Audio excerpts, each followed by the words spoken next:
अस्सलाम वालेकुम, मैं हूं बाबुल हाशमी। आप देख रहे हैं ब्यूटी फैक्ट्स। सबसे पहले तो मैं आपको ये बताना चाहूँगा कि टिकटॉक पे मैंने एक अकाउंट बनाया हुआ है ब्यूटी फैक्ट के नाम से ही। वहाँ पे मैं काफ़ी सारे आपके सवालों के जवाब डेली देने की कोशिश करता हूँ। आप कमेंट सेक्शन में पूछते हैं और मैं उनका रिप्लाई कर देता हूँ। वहाँ पे सवाल का जवाब देना बहुत ही ईजी हो जाता है यूट्यूब की निस्बत।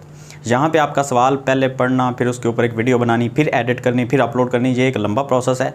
तो हर किसी का सवाल का जवाब देना जो है वो मुमकिन नहीं होता। यहाँ पे टिकटॉक पे बहुत आसान होता है। तो अगर आप मेरे टिकटॉक अकाउंट पे मुझे फॉलो करना चाहें तो आप वहाँ पे कर सकते हैं। ब्यूटी फैक्ट के नाम से टिकटॉक है और मेरी वीडियोज़ आपको वहाँ पे मिलेंगी, तो आप इजीली वहाँ पे सर्च कर सकते हैं। वहाँ पे मुझे जो सवाल देखने को मिलते हैं, बालों के रिलेटेड बहुत सारे सवाल देखने को मिलते हैं कि हमारे जो हेयर्स हैं इनको हम किस तरह से तंदुरुस्त रख सकते हैं, बाल गिरने से कैसे रोक सकते हैं। तो हमने ऑलरेडी प्रोडक्ट काफ़ी सारी डिस्कस की हुई हैं, शैम्पू, ऑयल, कंडीशनर, ये सारी चीज़ें हमने अपने चैनल पे डिस्कस की हुई हैं। लेकिन आज हम थोड़ा सा बेसिक चीज़ों को समझेंगे कि हमारे बाल जो हैं वो किस तरह से तंदुरुस्त और सेहतमंद रह सकते हैं। तो वीडियो को शुरू करते हैं टाइम ज़ाया किए बिना।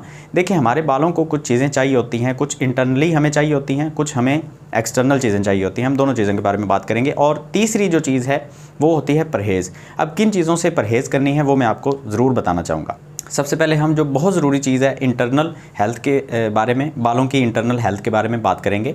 हम अपनी डाइट के अंदर काफ़ी सारी चीज़ें जो हैं वो स्किप कर जाते हैं। हमारी डाइट के अंदर बायोटिन नहीं होती, हमारी डाइट के अंदर आयरन जो है वो डेली बेसिस के ऊपर हम इस्तेमाल नहीं करते, जिससे हमारी ब्लड HB जो है वो अच्छी रहती है, हीमोग्लोबिन। ठीक है। तीसरे नंबर पे जो विटामिन D, साथ में कैल्शियम और साथ में विटामिन C, ये तीन चीज़ों का कॉम्बिनेशन जो हमें बाज़ार से देखने को मिल जाता है। हमें CAC 1000 के नाम से टैबलेट्स भी देखने को मिल जाती हैं, वो हम इस्तेमाल नहीं करते। तो हम उनके अल्टरनेट भी इस्तेमाल नहीं करते। हम चिकन का इस्तेमाल नहीं करते, दूध डेली हम इस्तेमाल नहीं करते, हम अंडे डेली इस्तेमाल नहीं करते। तो हमें प्रोटीन भी नहीं देखने को मिलता, अमाइनो एसिड भी हमें जो पूरे तरीके से नहीं मिल पाते।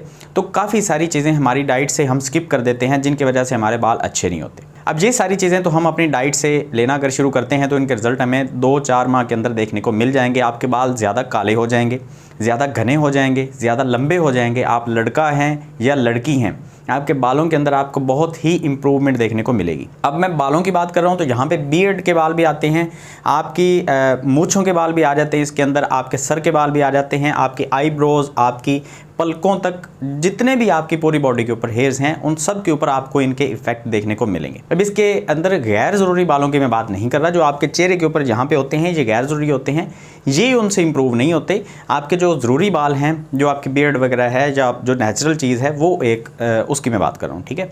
तो कुछ लोग यहाँ पर डर जाते हैं कि अगर हम कुछ सप्लीमेंट यूज़ करते हैं तो हमारे पूरे चेहरे के ऊपर बाल ना आ जाएँ। तो ऐसा कुछ नहीं होता। सप्लीमेंट वहीं काम करते हैं जहाँ पर उनकी ज़रूरत होती है। अगर आपकी जेनेटिक्स में कुछ प्रॉब्लम है और हार्मोन इम्बैलेंस की वजह से या किसी स्टीरॉयड बेस्ड क्रीम इस्तेमाल करने की वजह से आपके चेहरे के ऊपर गैर ज़रूरी बाल आ गए हैं, तो वो अलग एक सिनेरियो है। वो आपकी डाइट रूटीन की वजह से चेहरे के ऊपर गैर ज़रूरी बाल नहीं आते। ठीक है। अच्छा, ये आपने चीज़ें जो हैं, कुछ मैंने मोटी मोटी चीज़ें आपको बताई हैं। मैं कोई रूटीन आपके साथ शेयर नहीं कर रहा कि आप सुबह ये खाएं, दोपहर में ये, रात में ये, वो चीज़ें आप फॉलो नहीं कर पाते। तो बस कोशिश किया करें कि डेली या तो अंडे या दूध या चिकन, इनमें से कोई एक चीज़ आप डेली इस्तेमाल करें। बायोटिन के सप्लीमेंट भी आप बाज़ार से ईजिली ले सकते हैं। 700-800 हज़ार के अंदर अंदर ही आपको देखने को मिल जाएंगे। छोटी सी टैबलेट हो गई, खाने से आधा घंटा पहले आपने वो टैबलेट लेनी होती है, आपका बायोटिन लेवल जो है वो पूरा रहता है। तो आपके बाल जो हैं वो गिरना बंद हो जाते हैं, आपके बालों की लेंथ हमेशा पूरी रहेगी, आपके बाल जो हैं वो झड़ते नहीं हैं, टूटते नहीं हैं, बाल मजबूत रहते हैं बायोटिन के इस्तेमाल से। ठीक है। इसको विटामिन K के नाम से भी कुछ लोग पुकारते हैं, लेकिन बायोटिन ज़्यादा बेहतर है। अब आ जाते हैं दूसरी चीज़ के ऊपर कि हम बालों को एक्सटर्नल किस तरह से हेल्दी रख सकते हैं।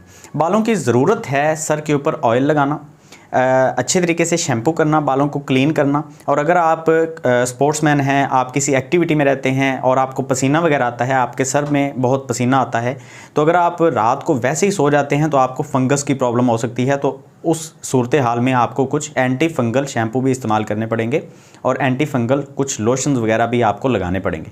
वो खैर एक अलग सिनेरियो है, उसके बारे में फिर कभी बात करेंगे। आज हम सिर्फ इस चीज़ के बारे में डिस्कस करते हैं कि बालों को फीड किस तरह से ऊपर से करना है। ऑलिव ऑयल एक बहुत ही ज़बरदस्त ऑयल है बालों के लिए, लेंथ को बढ़ाने के लिए, बालों को मजबूत करने के लिए, काला करने के लिए।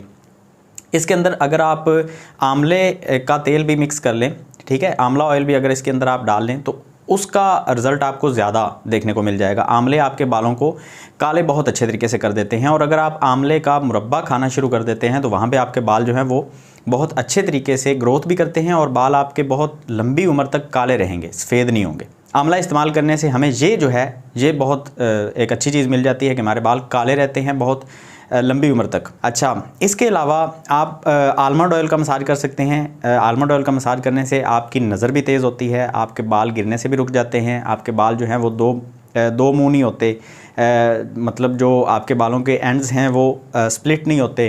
काफ़ी सारी चीज़ों से आपकी जान छूट जाती है। अगर आप कोकोनट ऑयल का इस्तेमाल करते हैं तो वहाँ पे आपके बाल जो हैं वो काफ़ी हद तक शाइनिंग बढ़ जाती है उनमें। उसके अलावा आपके बाल जो हैं वो रफ़ नहीं होते, आपके बाल मैनेजेबल रहते हैं। तो अगर इन सारे ऑयल्स को चाहें तो आप मिक्स करके भी इस्तेमाल कर सकते हैं। ये तो हो गया हम ऊपर से जो बात करें। अब आ जाते हैं तीसरी, जो मेरे ख्याल से बहुत अहम चीज़ है, जिसको हम परहेज़ का नाम देते हैं। परहेज़ हमने किस चीज़ से करनी है? सबसे पहले परहेज़ तो आपने ये करनी है कि आपने एक दिन में 2 दफ़ा शैम्पू इस्तेमाल नहीं करना। कोई भी शैम्पू सल्फ़ेट फ्री हो, सल्फ़ेट वाला हो, कोई भी अच्छे से अच्छा शैम्पू आपने एक दिन के अंदर 2 दफ़ा इस्तेमाल नहीं करना।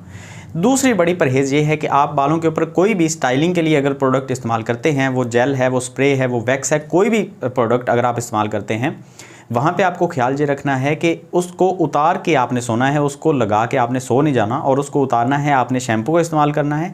जिस दिन आपने कोई हेयर स्टाइलिंग के लिए प्रोडक्ट लगानी है उस दिन आप 2 दफ़ा शैम्पू का इस्तेमाल कर सकते हैं, क्योंकि डेफिनेटली जब आप हेयर स्टाइलिंग करेंगे उससे पहले आप नहाएंगे तो आप शैम्पू करेंगे, और जब आप उसको उतारेंगे तो शैम्पू नहीं करेंगे तो वो प्रोडक्ट उतरेगी नहीं, तो मजबूरन आप उस दिन 2 दफ़ा शैम्पू इस्तेमाल कर सकते हैं। अब ये तो हो गई इन सारी चीज़ों से परहेज़।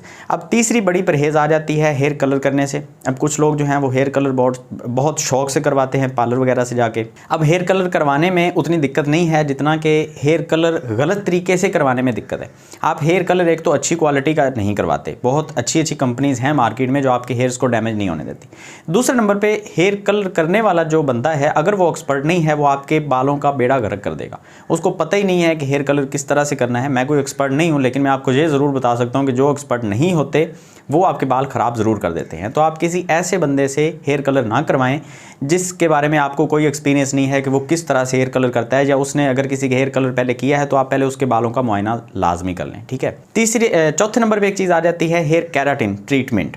अब यहाँ पे केराटिन के नाम से बहुत सारे फ्रॉड स्कैम किए जाते हैं पाकिस्तान के अंदर। आपको हेयर स्ट्रेटनर लगा दिया जाता है, साथ में ब्लो ड्रायर से बालों को बार बार ड्राई किया जाता है, फिर आपको हेयर आयरनिंग करके आपके बालों को सीधा किया जाता है, और एंड पे नाम दे दिया जाता है हेयर केराटिन का।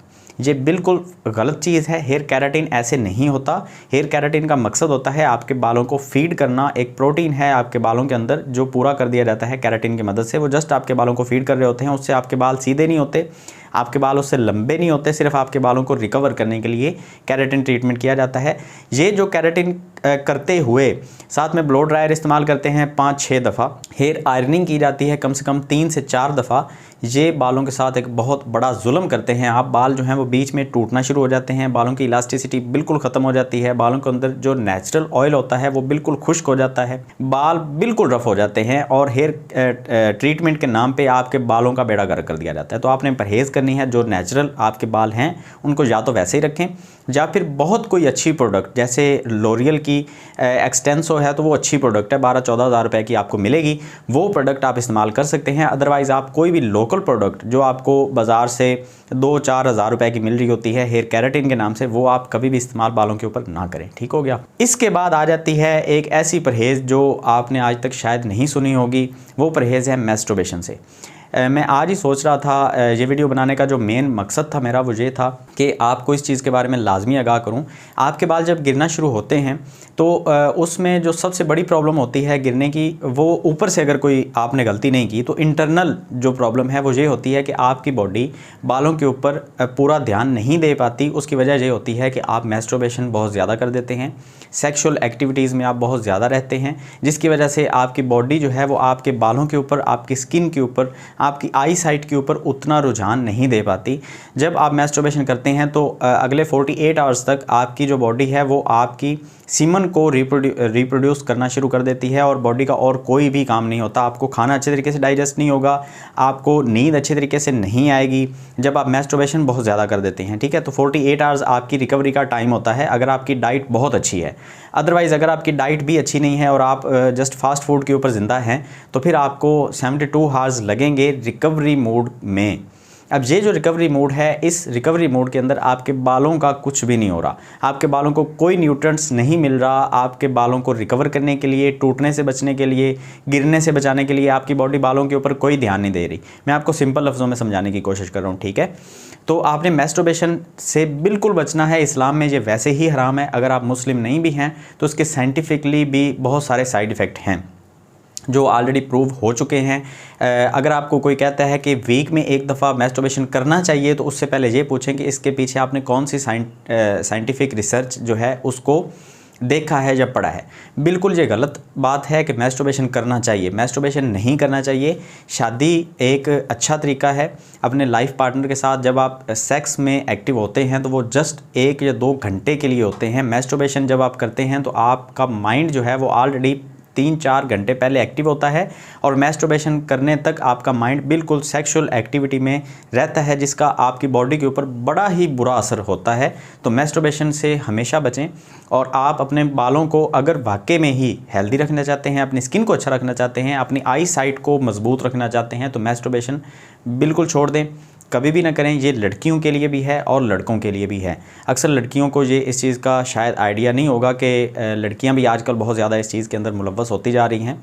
तो अनफॉर्चुनेटली ये कहना पड़ता है कि लड़कियां और लड़के दोनों ही जो हैं वो बिल्कुल बराबर जा रहे हैं मैस्टरबेशन के अंदर। अगर आप किसी सर्वे की रिपोर्ट देखेंगे तो आपको पता चलेगा कि 99% लोग जो हैं वो मैस्टरबेशन के अंदर, ये बिल्कुल मजाक नहीं है। मैस्टरबेशन जब तक आप नहीं छोड़ेंगे, मुश्तज़नी जिसको हम बोलते हैं, तब तक आपकी स्किन, आपके बाल, आपकी आई साइट, आपकी बोन डेंसिटी कुछ भी अच्छा नहीं होगा।